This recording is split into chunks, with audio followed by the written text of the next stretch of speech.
I think at the core of atheism is a negative. It's just the statement that I don't see any evidence of God, therefore I don't believe. But atheism doesn't offer a system. It doesn't offer a framework for the good life, except a call to exercise your reason. The video that you're about to watch features a short conversation between Glenn Scrivener and Ayaan Hirsi Ali. You probably know Ayaan Hirsi Ali, but you have probably not seen this clip because it's a lesser viewed video, which is really unfortunate because in this video, she makes a very profound point about the connection between literally going all the way back to World War II. She begins to build the case and walk it up, going into positivism, going into the rise of new atheism, why she left Islam and came into atheism. But now where we're at as a society, why have we seen the madness that we have seen over the last 25 years? What's the culprit? What's the cause? What's going on? All of this gets unpacked through a really interesting hypothesis presented here by Ayaan Hirsi Ali. So with that being said, let's get into it. And then I'll give you guys some support for what she says on the back end. Let's do it. There is a childishness there in the assumption that human beings are, reasonable. And that if you just simply shed superstition or God or faith in anything invisible for which you can't present falsifiable or verifiable evidence, then human beings will just be wonderful, enlightened, wise, and they'll be led by their reason. And now I think we can see all around us that the exact opposite is happening. We haven't had in human history as much knowledge at our fingertips as we do now, as much science. We've never been more open to reason. We've never been more prosperous. And yet the people in the ivory towers of the world's greatest universities and centers of science and learning are displaying some of the most irrational behaviors of all time.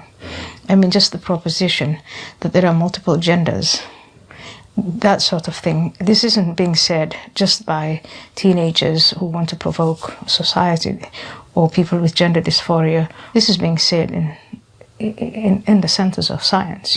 There are communities within the world of science who are actually trying to they're doing it. They're operating on young children and transitioning them from male to female or from female to male. So this is how irrational we've become. So a couple of pushbacks that Richard Dawkins had at the Dissident Dialogues where you discussed with him. It was very cordial, it was very respectful, full of love, began with a hug, ended with a hug.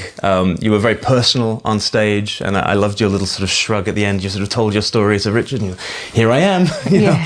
And it was a wonderfully cordial dialogue. I think two pushbacks that Richard, I can discern from Richard on that point was, one was, well, if atheism doesn't provide these existential answers, so what?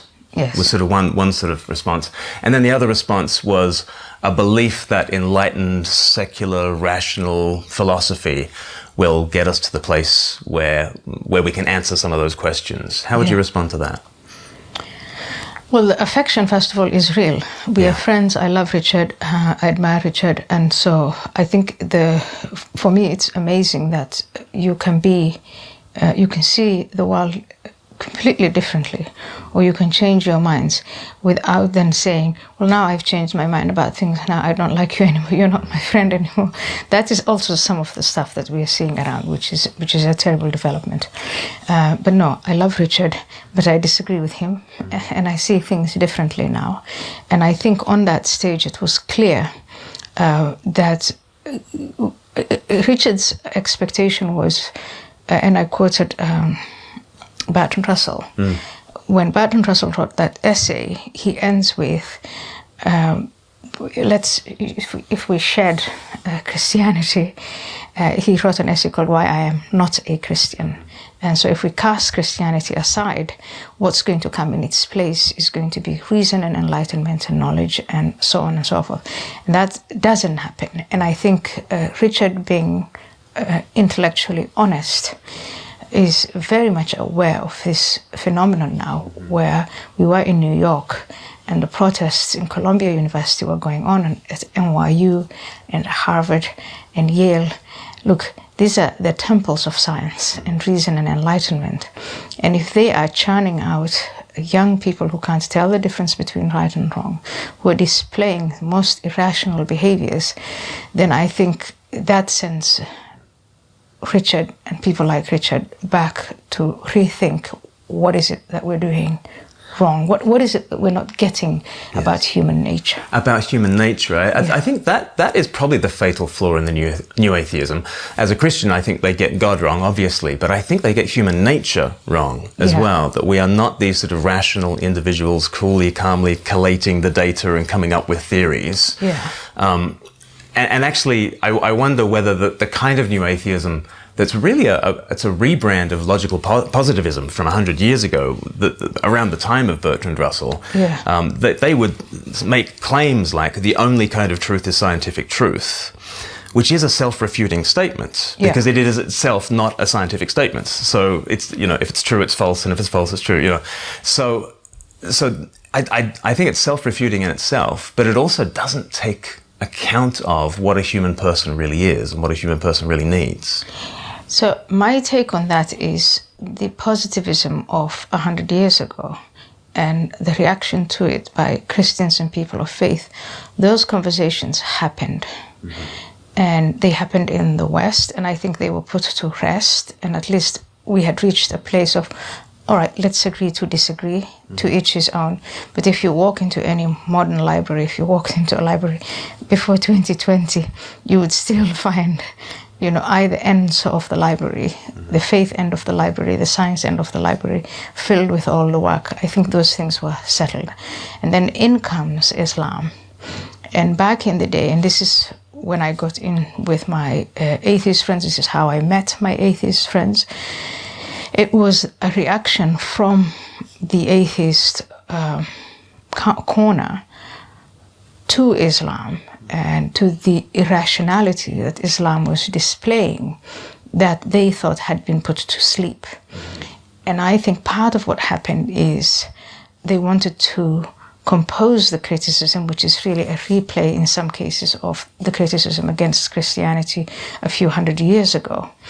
But now it is against Islam, a religion that belongs to a minority. And you know what? In the 1930s and the 1940s, there was another minority, a Jewish minority, that we had sent to the gas chambers.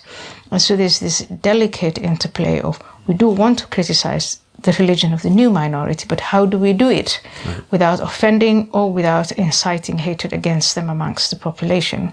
Why don't we start with criticizing Christianity, equating Christianity to Islam? I think that's the background of it. I don't think that the two, Christianity and Islam, are the same to begin with. But that explains the in my view, the rise of new atheism. New atheism wasn't a rise against Christianity. A 2020 study published in JAMA Psychiatry found that suicide rates in the US have increased by 33% from 1999 up to 2019. Without God, without transcendence, without eternity, people are left without a framework to understand suffering, leading to despair rather than resilience. That's the whole thing, is we're going to experience suffering, but will we be able to moor it into something that gives it meaning, that gives it transcendence, or are we left with just a total nihilism in the face of suffering if there is actually no God, which is what we're told on materialism? So, Ayaan Hirsi Ali argues that materialism fundamentally misunderstands human nature because we're not just reasoning beings, we're not computers, we're human beings. We're not physical entities alone without an innate need for meaning and for transcendence and for purpose and for hope and for justice.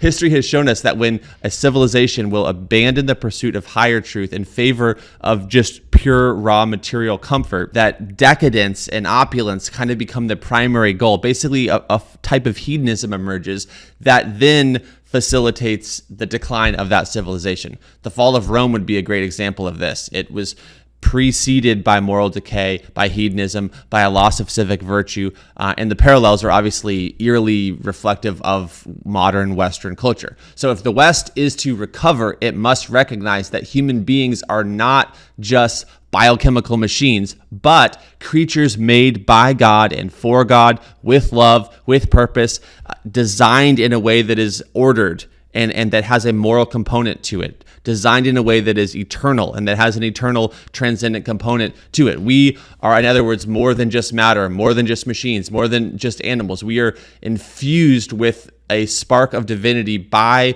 the love of God, and in a way that we will always be restless until we come home to rest in God himself. My hope and prayer is that as people find themselves now doubly disillusioned by some sort of maybe bad church experience, and then also realizing that there is nothing to offer within a materialist atheistic paradigm, that as we open ourselves up again to the spiritual, it won't be into some other trick or sleight of hand or illusion created by the enemy of God, but that we will see that there is truly a source for abundant life, and it is God himself. And that's really the only answer. And yes, God as revealed in Scripture, God as revealed in Jesus, the image of the invisible God, Jesus Christ himself truly is the hope of nations, truly is the answer to the human condition, the answer to our problem, that we all contribute to the problem of evil, that we all need resuscitation from the madness that we're in. And by the way, it's happened before. Look to places where a Christian revival sparks and see the effect that has on civilization. It can be done, it can happen, and it's not just for the mere utilitarian end of preservation of civilization, but it's, like I said, it's for the actual safety and sanity of the individual, and ultimately it's for the glory of God. So anyways, this is my hope. This is my prayer. I appreciated the way that Ayaan Hirsi Ali broke it down, and I'll see you guys in the next video. Peace. Bye. Hey, I just wanted to let you know real quick that I have a lot of free offerings now. If you go to dailydoseofwisdom.com, you can find details to my free newsletter called Weekly Dose of Wisdom. There's also a free documentary. There's free access to the Wisdom Society, which is an online community where you can get into a prayer room, get prayed for, or pray for other people. There's also the podcast, which is on Spotify and Apple. It's all in the link in the description below. Just wanted to let you guys know really quick, since a lot of people have been asking me, why don't you have a website? Why don't you have a podcast? I do. Check it out in the description below. Thanks. See you guys soon. Bye.